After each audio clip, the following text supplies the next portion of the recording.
Hello everyone. This video contains notes about two items. First, interval notation, and then domain and range of a function. First, let's discuss interval notation. Interval notation is a new way of describing a certain set of numbers, a certain interval.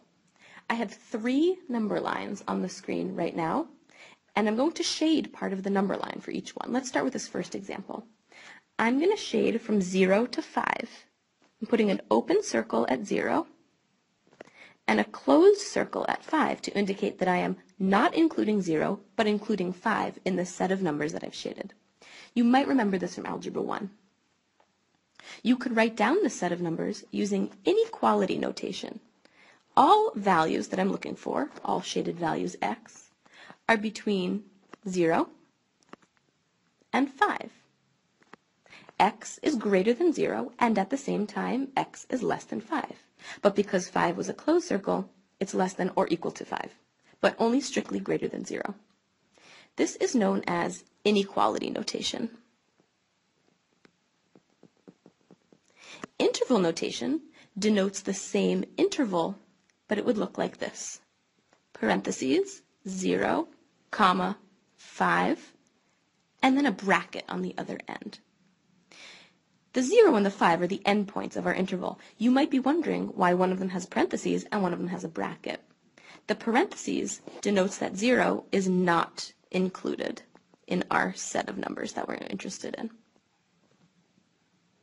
The bracket around 5 denotes that 5 is included. So just like we would say less than or equal to, we can state the same interval as 0 to 5 with this notation here. And you'll notice it's a little bit shorter. So what that really means, that might be confused with like the 0.05, but it's not the same thing at all. That denotes an interval, all real numbers between 0 and 5, not including 0, but including 5. Let's try another example with this middle number line. Let's say I want all numbers between -2 and 7, and I'm including both -2 and 7. I denoted that by putting closed circles on my number line. With inequality notation, it would look like this. With interval notation, you might want to try pausing the video right here if you'd like to try it on your own. But with interval notation, it would look like this. -2, comma, 7, but we're including both. So we would need a bracket, or we would call it a square bracket around each one. Notice that is not the ordered pair, the point on the coordinate plane, -2, 7. It's an interval from -2 to 7, including both endpoints. Let's do one more.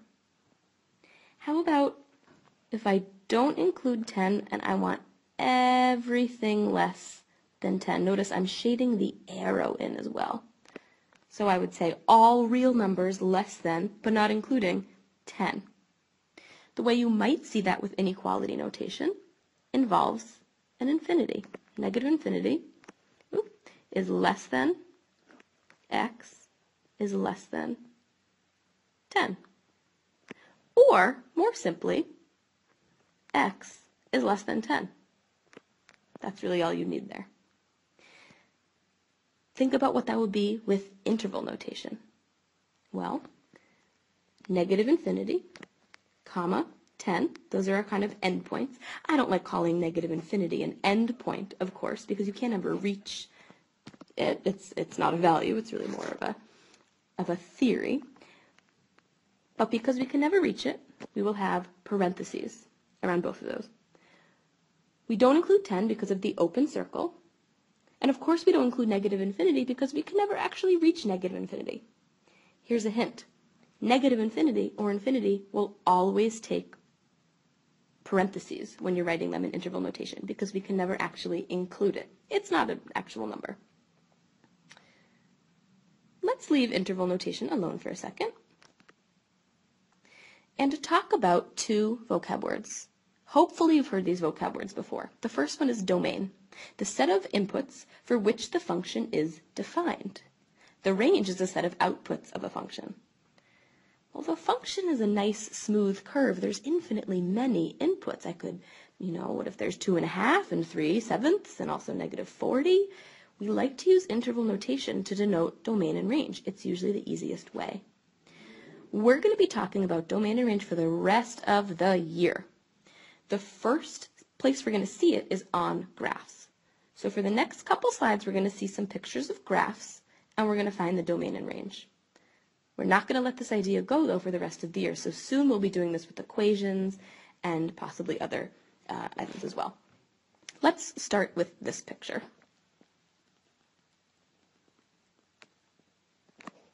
I just drew a parabola. You might even, I don't really have numbers on the axes here, but let's say that this is the function f of x equals x squared. You might have kind of seen that equation coming. We should have seen quadratics before. That shouldn't be a brand new function. Let's talk about its domain and its range. So the domain is the set of all possible inputs for that function. All possible x values is what we mean by inputs. The domain for this function is -∞ to infinity. That's all real numbers. Using interval notation, we would say -∞ to infinity. If I was writing it out, we would say all real numbers. There's no real number that you can't plug into x squared. If you look at the graph, our x values extend from all the way to the left, all the way to the right. There's nothing that we can't. There's no x value, there's no input that we can't have on that graph. Let's think about the range. The range in this case is the set of all outputs, or in this case, the set of all y values. Well, I didn't say it, but this point right here, that's the vertex, that's the point 0, 0. Do you see any points whose y value is less than 0, 0 that lie on this parabola? No. The lowest y value we see is 0. But it's on the graph, so I'm going to include it, hard bracket or square bracket. What's the highest or largest y value you see on this graph? Well, it goes up, up, up, up, up over here, and it goes up, up, up, up, up, up, up over here.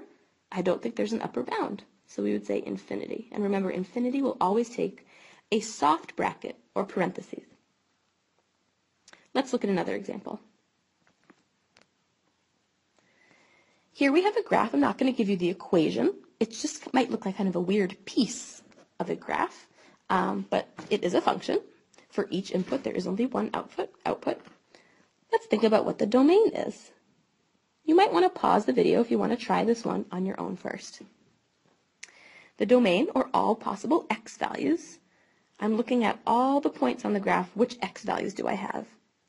The x value that's the smallest one, or close to the smallest one, looks around to be -3. But notice, I can't actually plug in -3 because there's a circle at the input of -3, an open circle. So our domain would start at -3, but I would use parentheses there because we're not including it. What's the largest x value you see? If I look on the graph, it stops right here at the end. There's an endpoint there. The largest x value is 6, but it was a closed circle on that end of the graph, so we would include 6 in our domain. Our range, I want to find the lowest or least y value I can on the graph. That would be that point right there, 1, 2, 3, 4, 5. That looks to be at about the y value -5. And we're including it because that was a closed circle on the graph. What's the largest y value you see on the graph? Well, it looks like it's at 4, but remember that's an open circle, so it's not actually included. So we would write our range like that. What might help is labeling the axes. Don't forget, this is your x-axis, your horizontal axis. Your y-axis is your vertical axis. That's going to help distinguish between domain and range.